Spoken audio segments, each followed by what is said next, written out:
Hi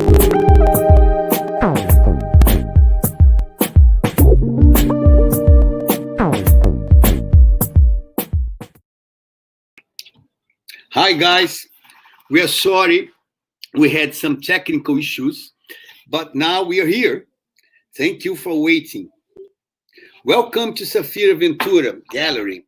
Today we will talk with two art dealers from the USA, Evelyn Pinkles and Luis Malaga.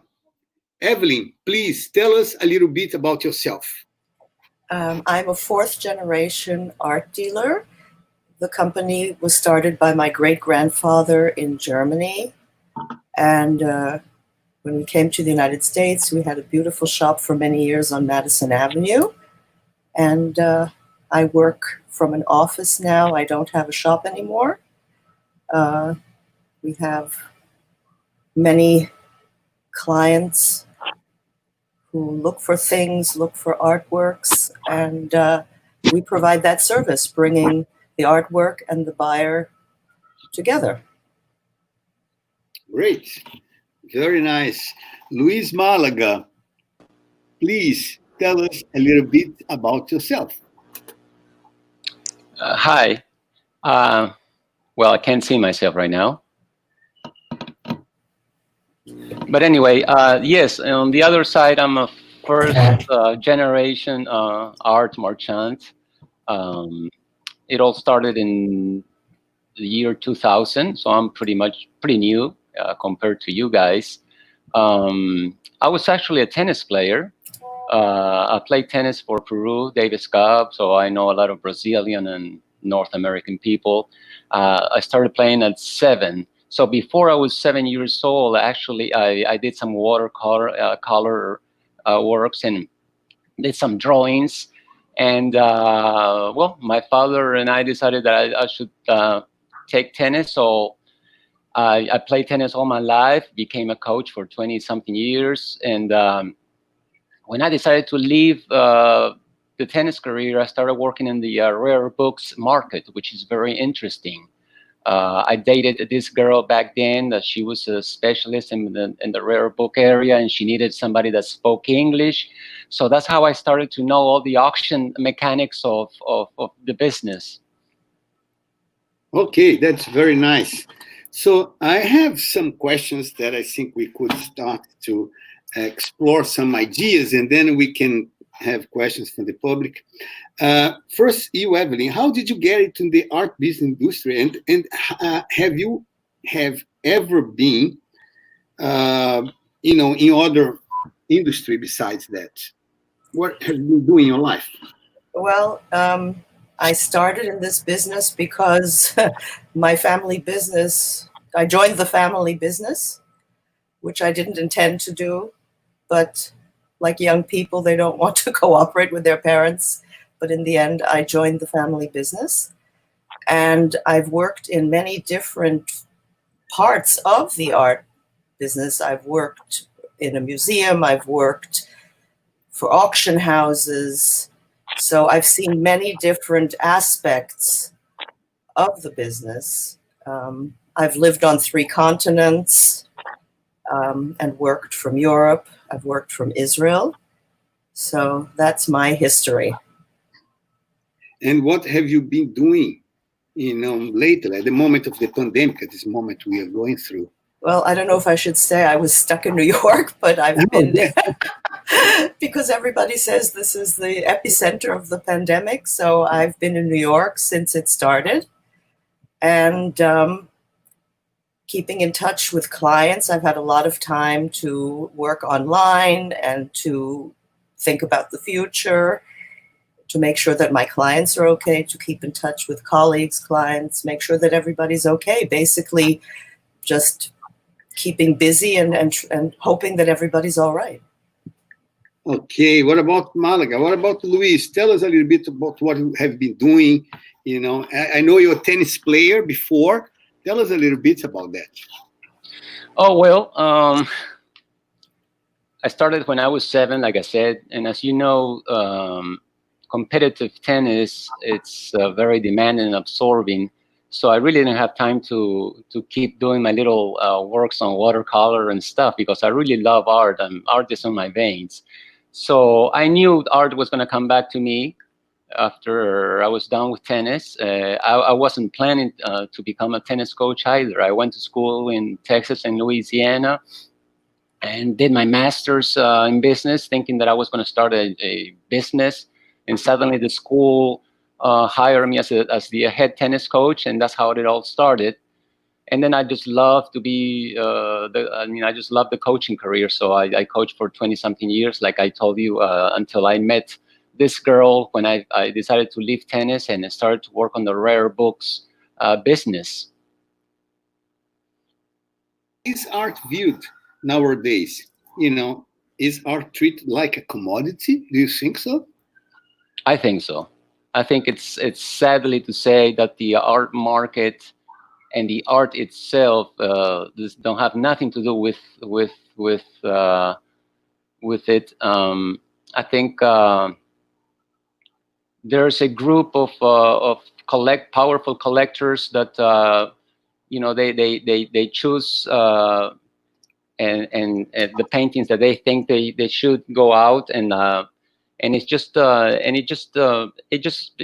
became like the stock market. I say, I mean, if you see the documentary by HBO, The Price of Everything, have you seen it? It just tells you the whole thing on how the art is working right now.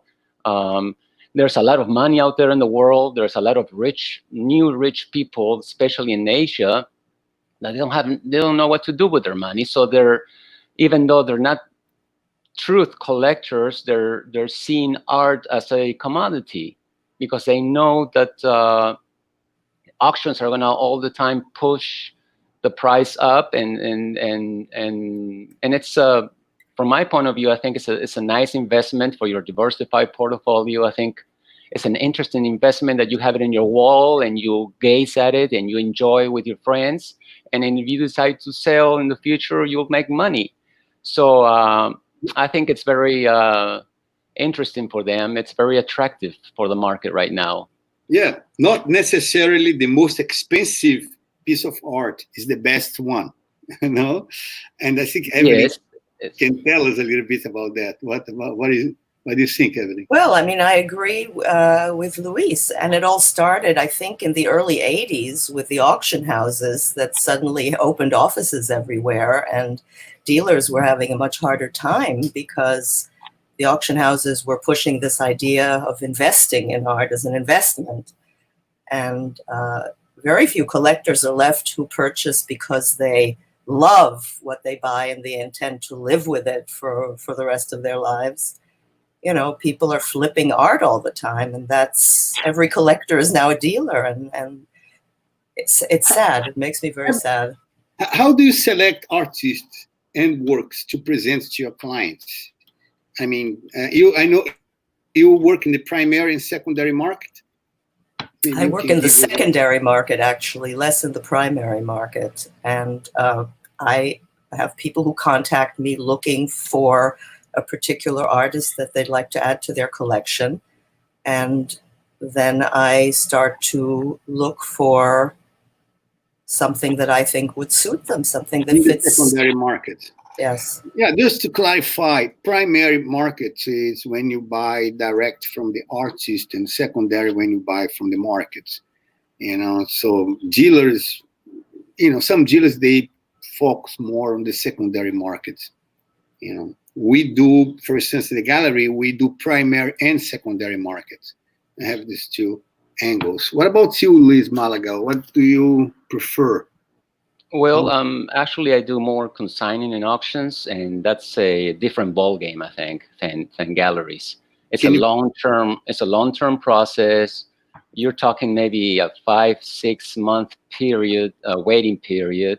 So you gotta have some savings or other businesses to back you up while you wait for the sale to be a real thing in the auction.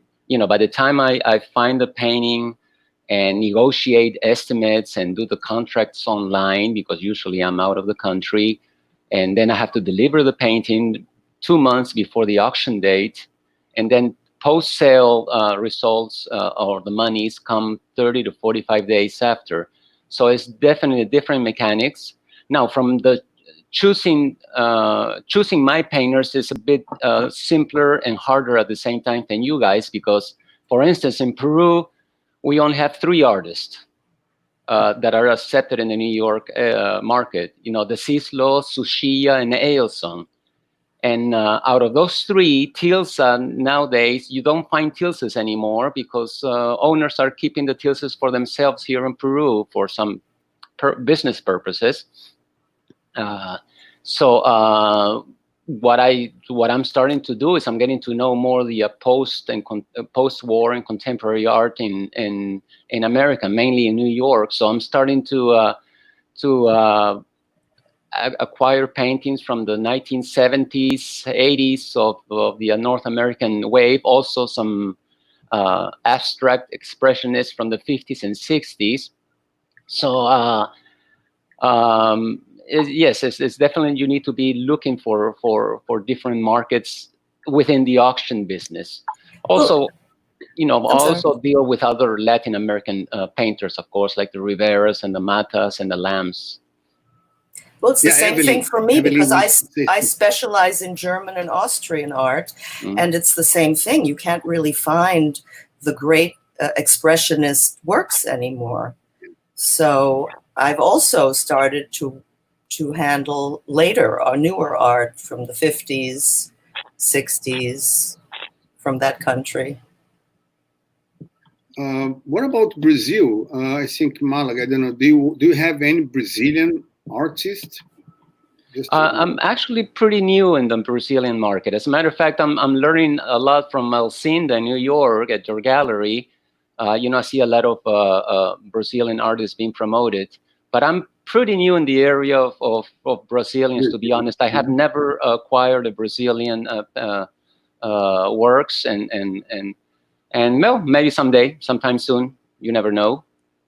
But it's a wonderful work. It's very colorful, very powerful, just like the Brazilian culture. You know, it reflects Brazilian culture, and I think it's great art. And I know there's 4 to 6 artists that they do well in Christie's and Sotheby's and Phillips. Yeah. What about you, Evelyn? What artists and from what countries you? Well, I specialize in German art. Yeah. All the expressionists from that painted in the 20s. But I have, as I say, I find it easier to handle artists like Richter today because they're just more available. Yeah. So it's fun to have art that you can find. You know, it's not fun to keep searching for pieces that are unavailable, that are in great collections, but unavailable. Yeah, Gerard Richter is probably the best, one of the best living European artists nowadays. And, you know, his paintings, they go up to $40-60 million. Right. It's amazing. He's a very nice man. I see him all the time in some interviews and videos. He's a very socialist, democratic person. He's against auctions. You know, he favors museums and other places. So you guys are working remotely from home, like everyone else, okay? I believe, because I am here in New York and I'm from home all the time. We kind of closed the gallery. We have just some, you know, shootings there. But what about you? How are you developing your work? How are you going to the market? How are you from home? But I mean, how are you doing that as a dealer? You're talking to artists. What's happening nowadays in the pandemic time?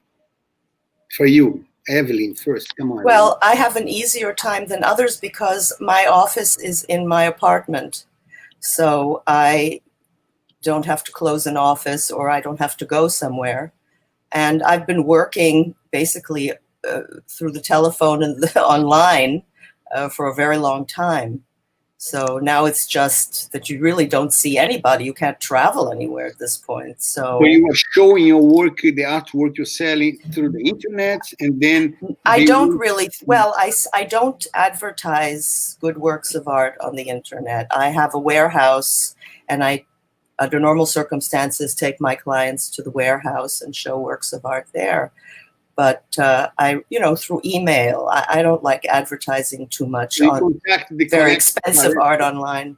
So you have a list of collectors, and you Yes. contact them directly when you see an art that you think they are going to like it. Yes, Yeah, exactly. That's pretty much okay. What about you, Luis Malaga? How are you doing this?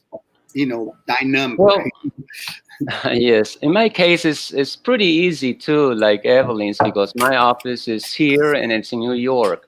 I travel to New York maybe 4 or 5 times a year, so I'm spending a good 4 months out of the 12.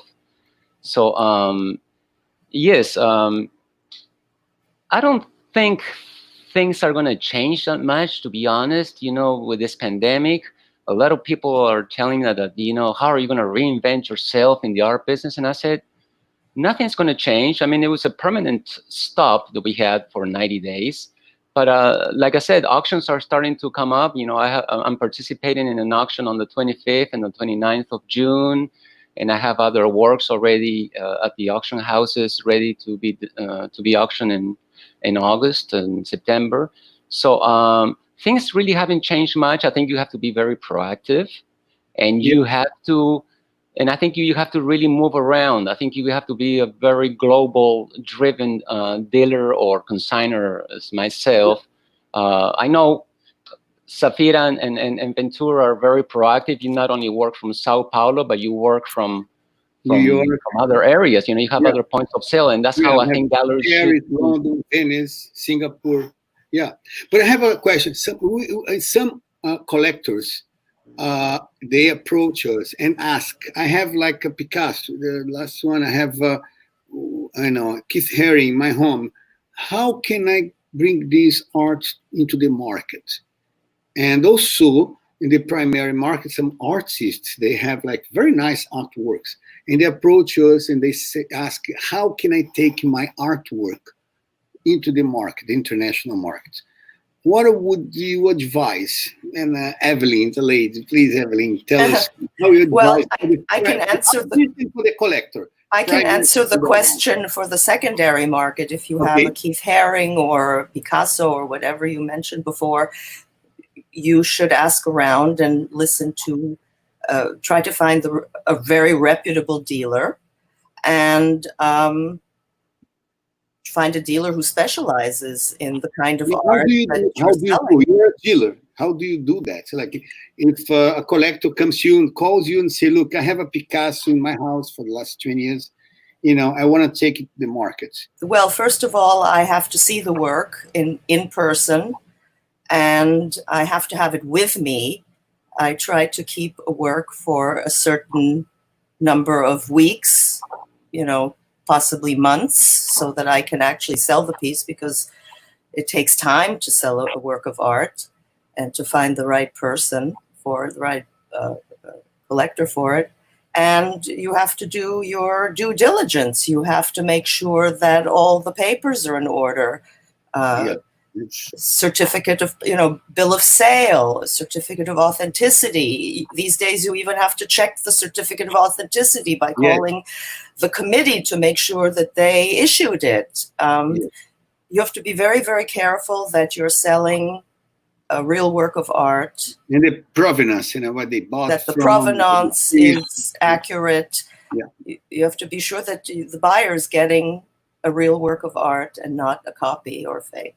Yeah, the authenticity. How do you do it? The authenticity thing, it's a big deal. I mean, I gone through hell back and forth in some of my paintings that I bought. I inherited a Wilfredo lamp from my grandfather too. That's one of the reasons also I got into the painting business. He supposedly he bought it in Cuba in the 1950s. He brought it here. I discovered the painting. And the painting was approved by a gallerist here and by a very famous painter that he's very keen and close to Wilfredo Lam. And then suddenly they took the picture to Paris, to the Lam Foundation, and the person said, no, I'd rather not do anything because I don't see it in my catalog.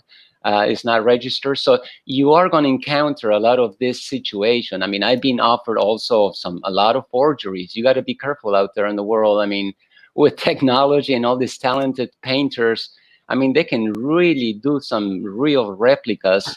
Not only replicas, I mean, they can do a painting of Picasso that has never been registered and it looks like a Picasso. Yes. So it's a very delicate matter, you know. But let me tell you, every time I offer Herrings or Nolans or whatever you want, painters from America to an auction house, if they see that they have the proper certificate and approval of the foundation, no problem. The sale is made because it's a well-established, they're well-established names. So authenticity and provenance are key, definitely. Yes. Very important. About the primary market, do you have an idea how we would deal with that? A good artist comes to you and say, "Look, I want you to bring my pieces to the market." You know, I mean, do you have some advice to give about that? Malaga. Well, I think you said the secondary market. I want to see if Luis, if he has some kind of intimacy with the primary market. Oh, yes. I do have a list of painters that are very talented here in Peru and also in New York. I have a couple artists over there, Vasquez and Chavez, based out of New York. And to get them in the auction market is almost impossible. I tried with 5 painters. I mean, I did all the marketing possible, and I sent all the information. The specialists, they told me, look, this art is great, it's very nice, has a lot of exhibitions, but and the but was they don't have a market for us. So what they need to do, or what we need to do, is we need to go through that process before you get to the top of the pyramid, which I think auctions are probably one of the top of the pyramids to get into, and that's where the relation between the gallerist and the painter needs to be a very good one, with a good strategy to get to that mission, to get to that objective, which is not easy. So of course there's a lot of mechanics on how to promote painters and for them to escalate new levels. But what makes you interested in working with an artist, A, B, C, whatever, you know? What's the main point that you see when an artist looks you up and asks you to work with his paintings? What are the main points you look to decide, okay, I want to work with this artist or no? I mean, do you have like a protocol? Sure. If it's not a well-established artist yet, it's not known, I'm going to use my personal taste and my knowledge. I mean, if I see that the art has a lot of impact, it's an honest art, and if he or she has a unique style, which is not easy, because everything is done.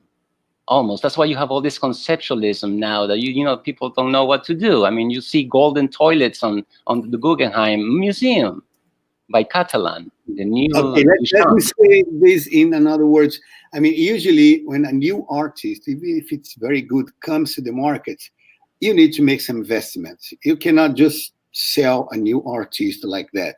You have to invest in promoting him in the markets and showing him in other places. And this investment, do you do the investment, or how do you? Because in our gallery we have to invest in the new artists, good ones, but they are new.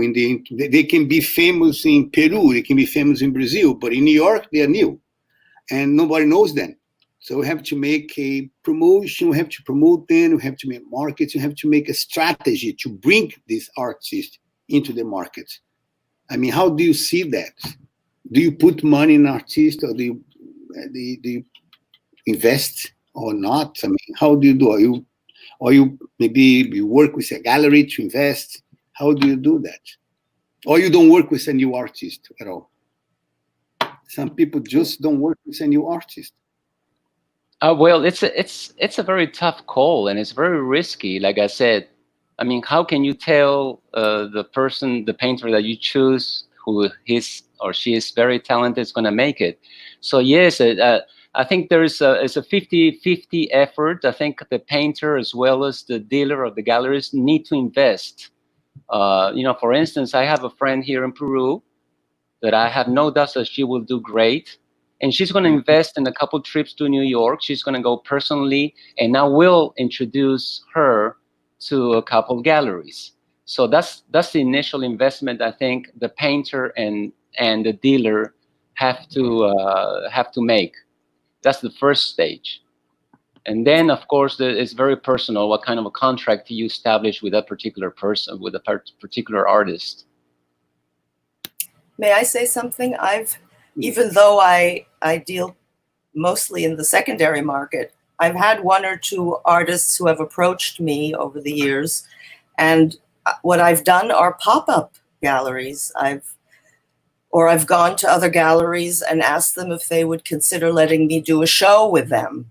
So you're right, Mr. Ventura, an investment in that person's art is very important. They have to be seen. If the auction houses aren't taking them, they have to have exposure somehow. So sure, you have to invest in publicity and some sort of an exhibition. Yep. The average. Sure. Yes, Luis. And in my case, Peru is a third world country, and what I advise the painters here, you got to make the effort to get to New York. I think New York, for me, is the capital of the world of art. And you got to go and you got to see how everything works, how the galleries work. And because after this pandemic, there's less money on the third world countries. There's more poverty. So it's going to be very tough for the artist here in South America. So I will say that new painters, they need to go to New York and they need to get connected with the right gallery as soon as they can.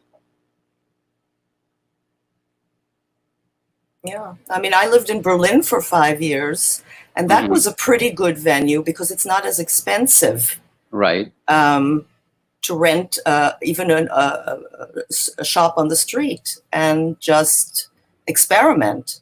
So there are places, if one can't afford New York, there are places in Europe where you can try out before you go to New York and see what the reception is. Sure. Well, I don't see Luis here. Is he around? I see we've lost him. Hello. Yeah. So Evelyn, what do you think about all masters paintings versus contemporary art painting? I think I was looking at this documentary of the prices of everything, and I see this Mr. Skoll, and back in the 1970s, I don't know if you heard of him. He started his own little auction. He bypassed all the galleries and he dealt directly with the artists like Rauschenberg and Larry Poons and Jeff Koons and Andy Warhol and all those guys. And that was amazing. That was the first auction in the world where people paid good money for paintings. New artists. Like Rauschenberg, I think he got paid $600 for the painting that Mr. Skoll sold for $110,000. Well, I mean, but we were talking about that before. People were willing, people loved art and were willing to take chances. Today, few people are willing to take chances. I mean, all these artists were known at that time, and New York was affordable. They could afford to be here in the Village and create. Unfortunately, we've lost that here in New York City. Yeah.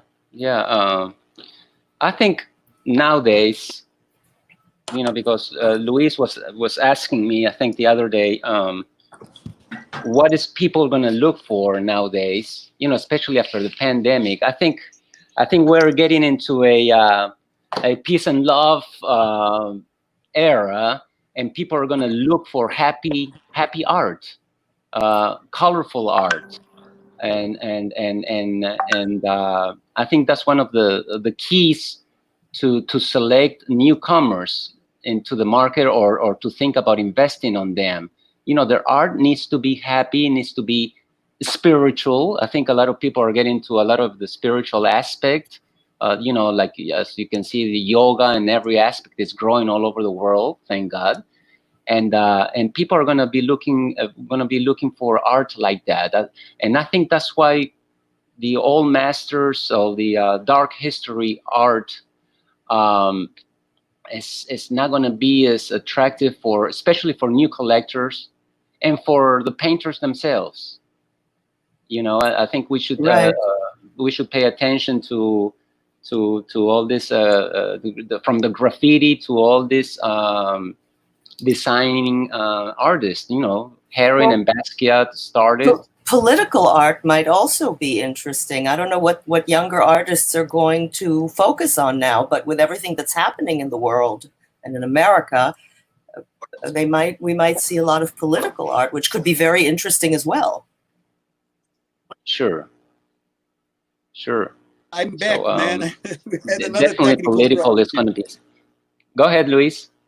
Yeah, I'm back here. I'm sorry. I lost a little bit, but I know your conversation were very nice.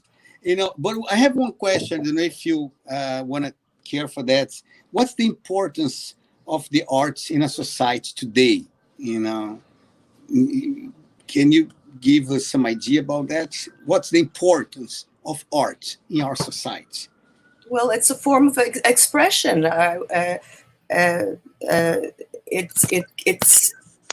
It brings us together. Art is everywhere. The buildings we see, the food we eat. It brings communities together. Art is very important, especially now in times like these.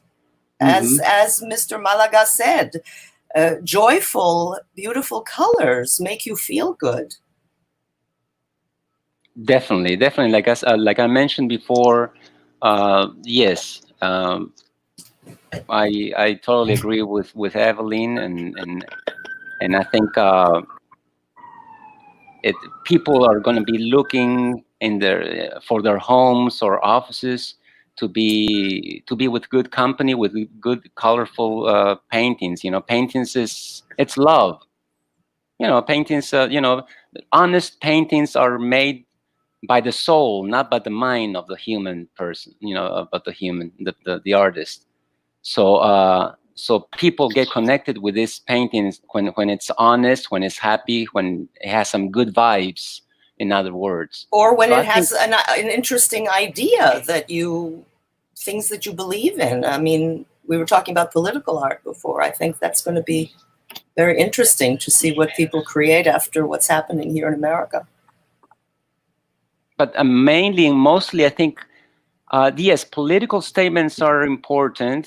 Keith Haring did it, but in a very joyful, nice way. No, not in a very serious. Well, that's what I mean.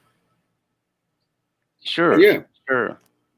Sure. Now, it doesn't have to be bitter or angry. It can be something very positive. Sure. No, in the auction business, it doesn't really much apply, because if you're not well established and if you're not in the market, I don't care how colorful your painting is, you're not going to get in. So we're talking about newcomers and already well established painters that are in the middle of the pyramid. I'm sure they're considering doing that art. It's been done. It started in the 70s, 80s, very colorful.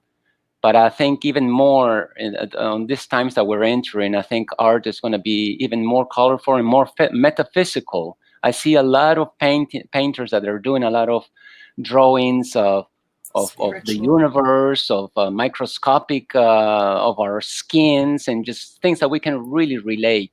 Spiritual. Spiritual, sure.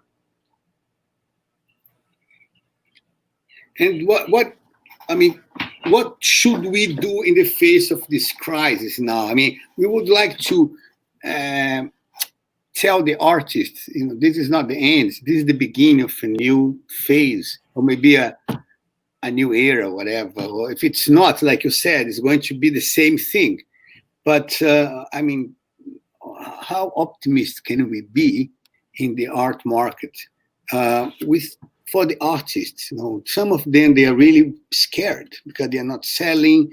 And actually, auction is an excellent channel to sell art nowadays. But what kind of advice can you give to artists? Evelyn, can you start? I really am not one to give artists too much advice, because that's working with contemporary artists is not really my field, but just to find dealers who are now with the internet, I would think that it can be actually interesting to display. You don't even need a wall or a gallery. You can display all sorts of artists that you believe in online and give them a voice and see what happens. I don't even think it's too much money needs to be invested. What about you? I think there's two groups of artists. Like I call them the painters and the artist. The artist, I call a painter or a sculptor that does his job, whether he sells or not. He doesn't care too much about the sale. It comes from his soul. He believes in the art, and if he doesn't sell it, he'll keep it in his wall. Okay, and then you have the painter, which he thinks more about the sale of the painting and what people really likes. So I think this particular person, the painter, that is more of a commercial artist, is it's probably going to look for other ways of income for the first few months after the pandemic is over. Whereas the true artist, to me, I think it's just going to hang in there, because artists are very brave. Most artists, they don't have a dollar in their pocket. I live in a bohemian artistic neighborhood in Peru called Barranco, and none of my friends know how they're going to pay rent next month. And I admire them because they're doing what they really want to do, and they're still hanging in there. But then again, you have other artists that they're really thinking about, they have to make a certain income per month. And those are the artists that are probably going to have a little trouble, and they're probably going to be looking for other things parallel to their artistic career. Yeah, I totally agree with you. And I see that in New York too. But what can we do? I mean, what they can do? I mean, find another job. Maybe it's a not good option for them. I've been telling them we should work together to show the art virtually, and auction is a good way out. We are selling through some auctions, friends auctions. We have some people who do auction, and then we join them and we bring some artworks from our artists. But what else can we do? Besides that, it's kind of tough. It's a tough time for the artists. Look, Peru, Brazil, sure. United States, Europe, all over the world. Sure. I think local auctions, small auctions for the newcomers, I think it's a great idea, Luis, for galleries to maybe put 3-4 small auctions of their works. I think it's a great way to sell, and people are going to be excited because auctions, they bring surprises and a lot of adrenaline on people, and you never know what's going to happen in auctions. So it might be a good idea to have mini auctions to promote and help our local artists. Yep. That's a good idea. Yeah, that's the best idea I heard in the last 3 days. And you guys believe that New York is still the best place to buy and sell art in the world? Used to be. I don't know if it is anymore. New York used to be the center, but a lot of things happening now in Asia. And what do you think about that? I think New York is still going to be number one. It's my personal idea. I know Hong Kong they might have some surprises in the future now with this Chinese dictator they have, that he wants to overtake Hong Kong. So I don't know what's going to happen to Christie's and Sotheby's at Hong Kong if this happens.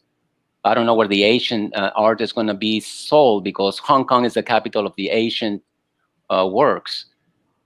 New York is always going to be strong, Luis. I think it's a box of surprises, a Pandora box for my personal experience. I have found amazing art in New York that needed some work on authentication. But New York is just full of surprises. I mean, you can run into a famous artist, you can run into an incredible a person that can show you around and show you their art and perhaps do some business with them. It's just amazing what New York can offer. The thing is that it's not cheap. It's expensive to stay in New York for a while. Maybe we can find a friend. But to answer your question, I think New York's still going to be even stronger after the pandemic. Believe me, I'm very positive about what's going to happen in the near future, to be honest. So I don't What think about artists. I agree. Okay. Yes, Evelyn. No, I agree with Luis. I think that New York will, for a long time, will continue to be the center of the art world. What about art fairs? How much they can help the markets, and how much, because they are all, all art fairs were postponed for next year. So, I mean, how much you think art fairs are going to be,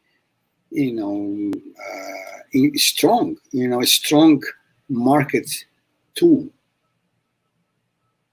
Well, I think they're going to be virtual for a while longer. I don't know how many. I don't know what's going to open in the near future to the public. I think this year and next year, fairs are probably going to be in trouble, to be honest, because fairs are known for having thousands of people all together walking around, and there's going to be a lot of people that are going to hesitate to go to these places because of the social distancing. Definitely. Yeah.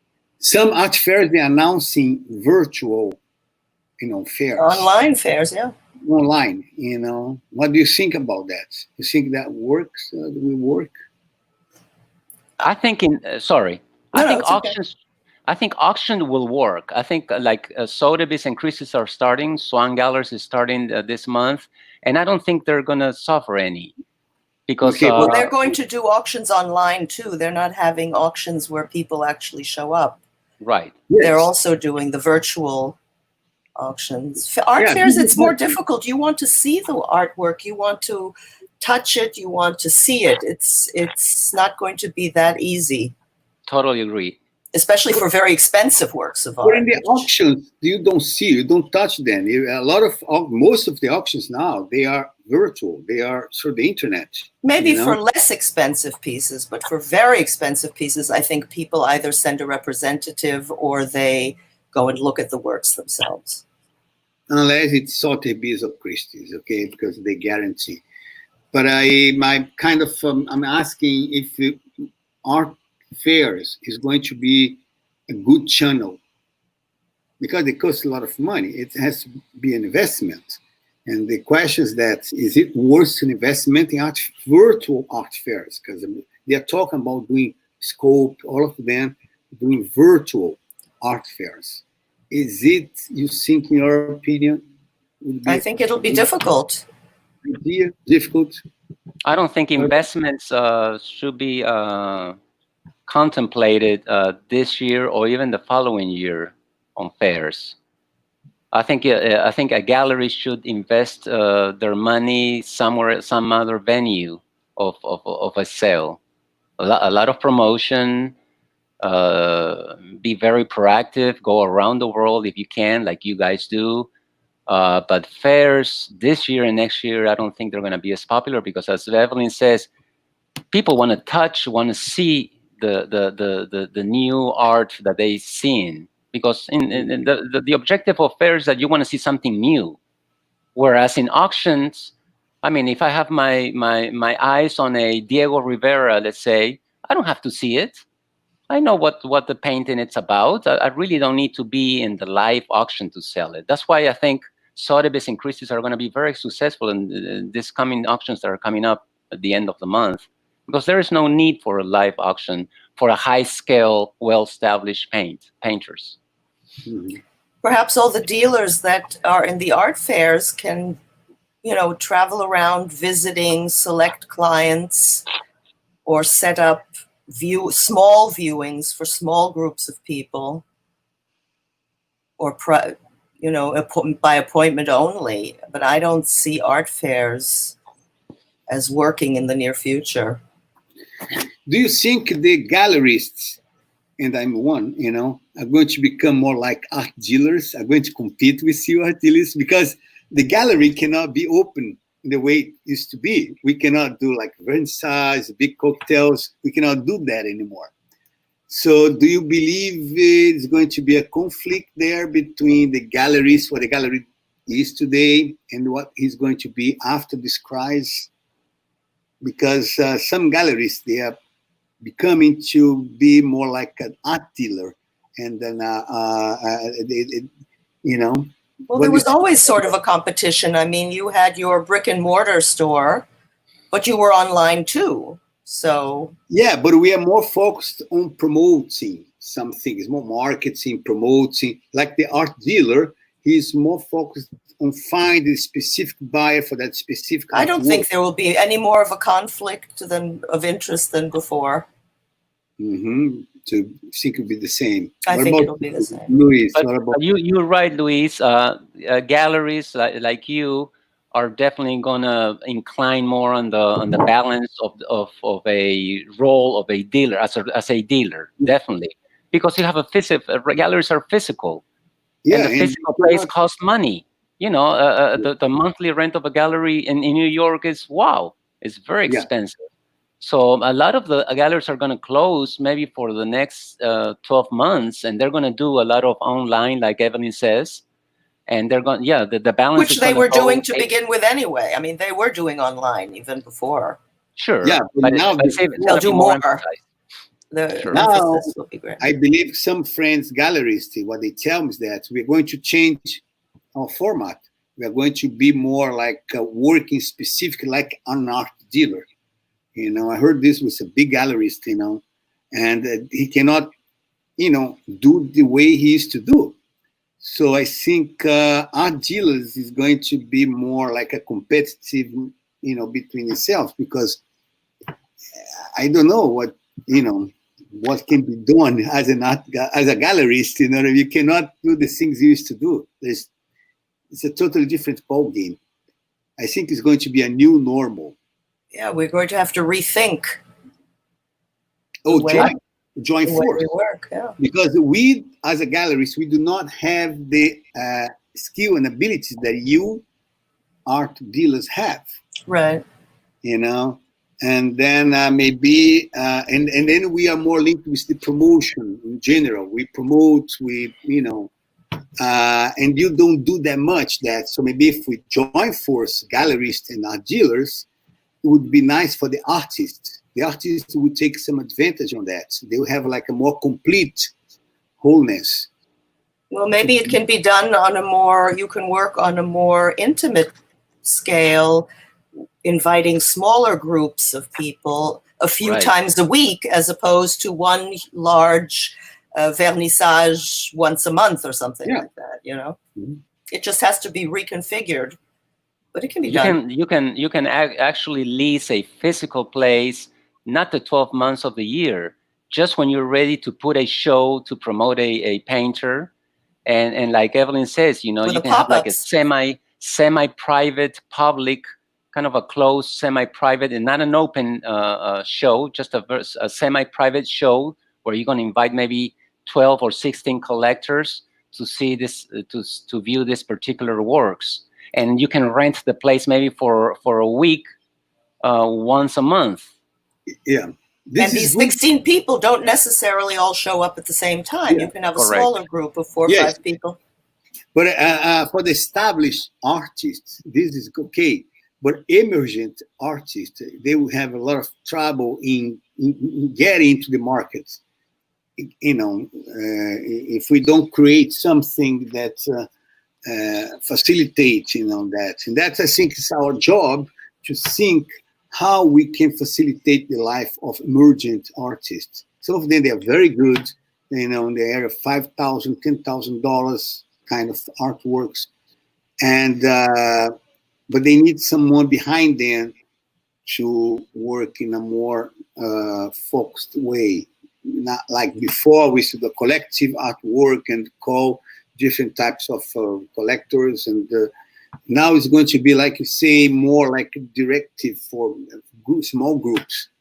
And that skill, that ability, I mean, you guys, that's what I think is going to be good for the artist, for the emerging artist. If we join forces like gallerists, art dealers, we have to move a little bit things in the market. What do you think about that? I mean, this is an idea that I would like to put on the table. Perhaps different things can be organized, like lectures by the artist to talk more talks about that's good. Yeah. Their philosophy, their art. It can be done perhaps on a more intellectual level than just, oh, come and let's have a drink together. This is the time to think about all these kinds of things, but I'm sure we'll come up with something. Luis, what do you think about that? I think, especially galleries like you, I think they're going to have to put a lot of emphasis on promotion and marketing, and do all the work for the particular show you want to put. And so the expenses, you will lower the expenses in rent and everything, but you're going to have to do a lot of promotion online, like Evelyn says. I mean, if you did it before, you're going to have to double the load of work on promotion and marketing online. Yep. I think you have a very good point. And hopefully things will get back to normal. I mean, who knows? I mean, we might get the vaccine before the year's over. Or to the new normal, I mean? Or a new normal. Yes. But I think things are going to be all right. I think for the art business, for the art in general, I think this thing that has happened is going to be very positive. I have no doubts. We need to stay in a positive frame thinking, and I think it's going to be all right.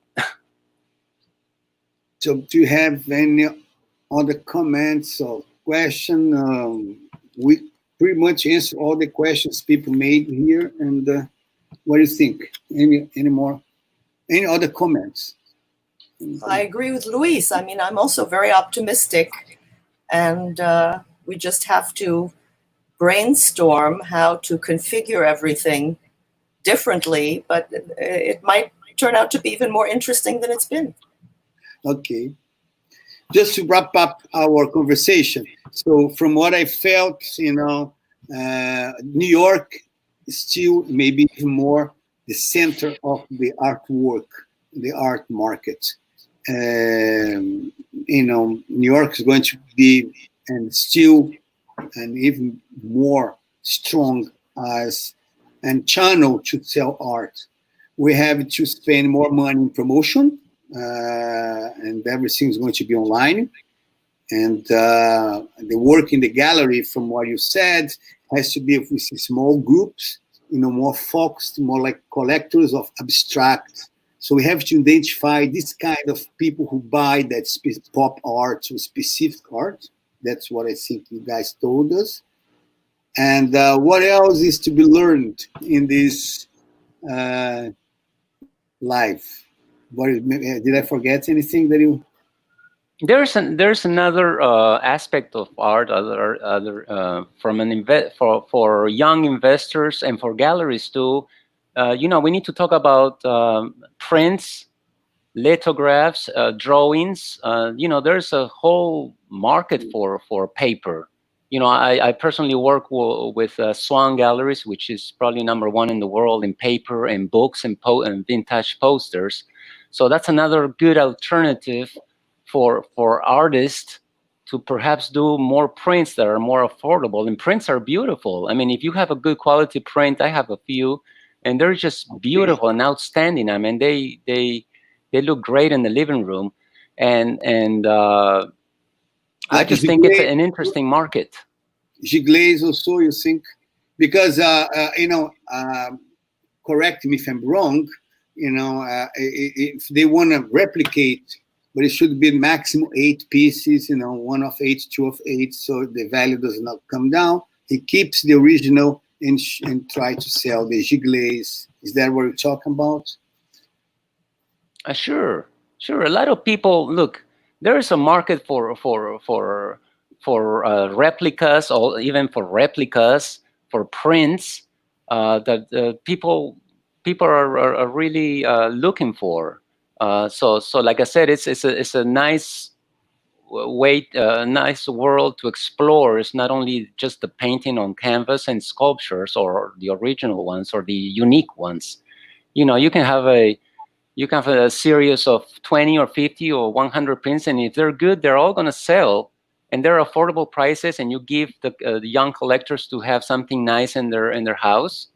You know, from a business point of view, I made some pretty good money investing on prints.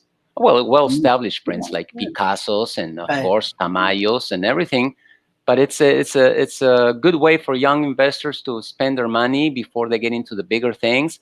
And perhaps dealers and galleries are probably going to deal more with those types of works because they're Also, more original affordable, but they're works more on paper. accessible. Also, original works on paper are much less expensive than oils. So not only prints, but original works on watercolors, pastels on paper can be something very interesting for young collectors. Okay. Also, I wanted to mention that we're entering into an era where women artists are going to be appreciated more than ever. Yes. I talked to Sotheby's the other day, and they're looking for women artists. In Latin American, you have 4 or 5 outstanding. From the Fridas to the Tilsas, and Europe and America has a bunch of them too. So Sure. you're gonna see prices scale tremendously in auctions this year. Believe me. And Yes. and you guys should be Agree. looking and helping women's artists, because people are looking for women's artists. So We'll be in touch. It's their turn. It's their let's do turn. an auction in New York City. We have a beautiful space in 43rd and 5th Avenue, and we are open to do an auction from there. Organized. We are putting cameras. So instead of inviting people to come to the gallery, we want to go to people's house. So we're going to have several cameras and do like a type of, Big Brother type, so you can see everything, several angles, 3Ds, and we are preparing to be a more kind of virtual type of gallery in this sense, and make like a show. And then we can do auction, we can do vernissages, that people can see from all over the world. But not only one paint. They can see paints in several ways. They can see the names. It's a lot of good technology. Yes. We are preparing that, So in 30 days, we're going to see new things coming from our gallery that's going to differentiate us in the market. And I hope you and anybody else who's listening, come join us. Let's do something different. I think the market Very good. is expecting us to create, to really, make some changes. Yeah, I think your galleries, Safira Ventura, before the pandemic, they were already working like that. You guys are very proactive. You guys are in different points of the world.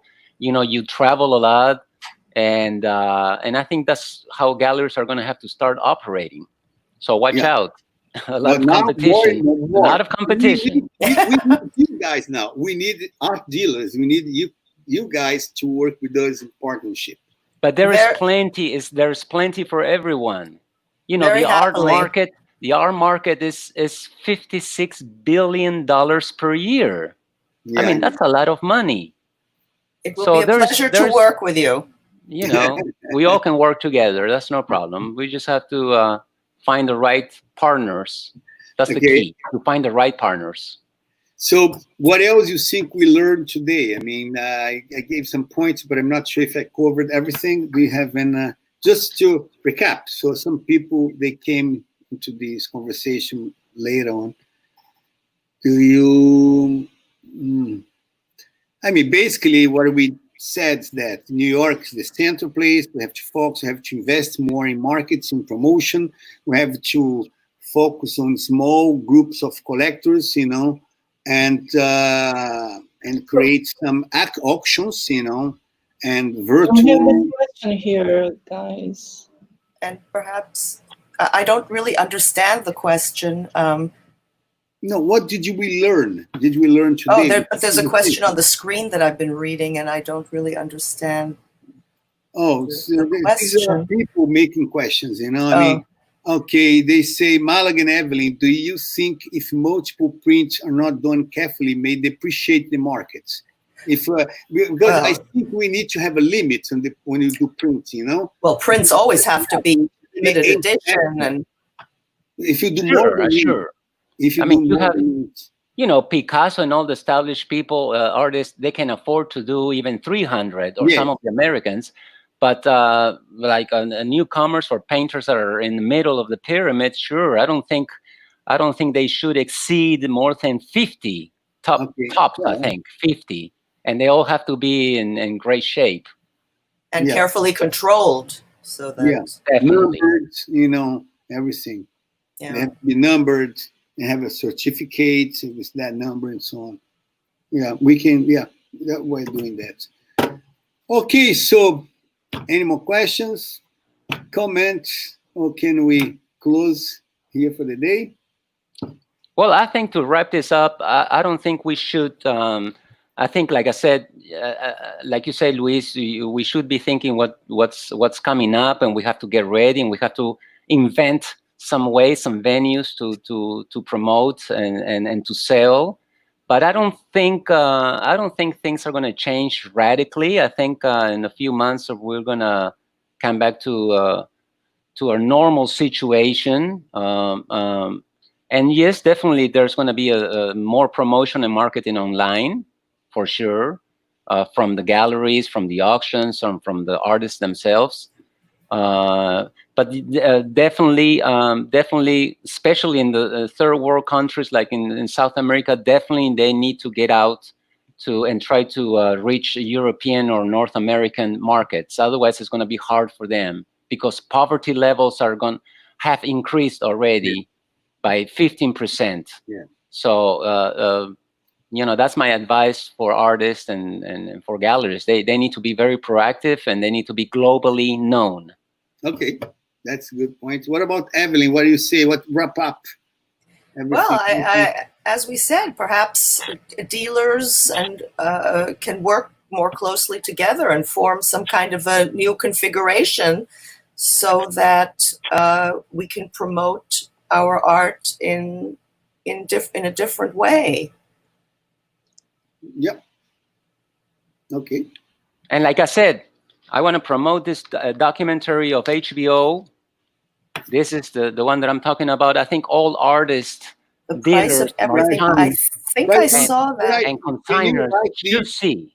This is one of the best documentaries I've ever seen, and you will understand the mechanics of how art is working right now on the market, and how to get in the market. Mm-hmm. You know, you can see. I've heard of that. It's supposed to be excellent. Yes. The price is very well constructed. You see 6 artists that they do that you know, they talk about their points of views and what they think about the art market, which not necessarily they're very friendly to them. It's very interesting. You know, I will highly recommend this documentary. But this is on HBO, is Netflix also, you think? Prime, Amazon, because HBO it's yes, not. I don't know. A friend gave me this copy of the DVD, so I don't know really where to download. I will think Amazon sure can Google it. Yeah. Okay. You're not going to find it in YouTube complete. You're only going to have the trail of the documentary, but you're not going to see it. So you have to find some other ways. I'll make you a copy. Okay. No, thank you. Not a copy. I will try to check that on Netflix and Prime. Probably one of these groups, they are showing that.